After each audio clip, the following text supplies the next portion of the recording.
Le bilan d'un mois d'octobre plutôt serein pour les grandes places financières internationales avec vous, Laurent Chouel. Bienvenue. Bonjour David. Bonjour, vous êtes analyste économique. Alors, on aura noté forcément le rebond du CAC 40 à Paris, plus 10% quasiment. Donc un mois d'octobre pas si mauvais pour les grandes bourses. Comment vous l'expliquez ? Les intervenants sont toujours inquiets à l'approche du mois d'octobre. Pour mémoire, pour rappel, octobre a été le mois où il y a eu les deux plus gros cracks boursiers en 1929 et 2008. Cependant, on sort d'un été chaotique. On s'entend d'un été chaotique. Le mois d'octobre a été bon, plus 10%, et ce grâce à l'action des banques centrales qui ont été présentes.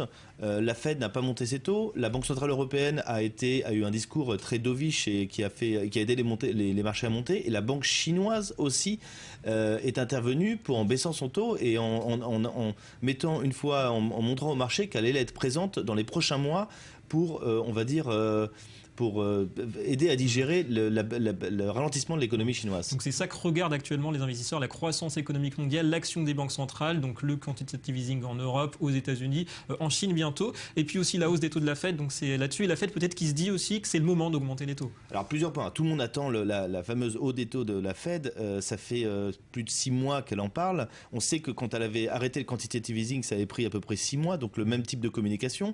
On arrive à un moment un peu inédit où au mois de décembre, je parlais avec un gros intervenant sur les marchés financiers ce matin, ils attendent une baisse des taux directeurs de la Banque Centrale Européenne. Donc quasiment négatif.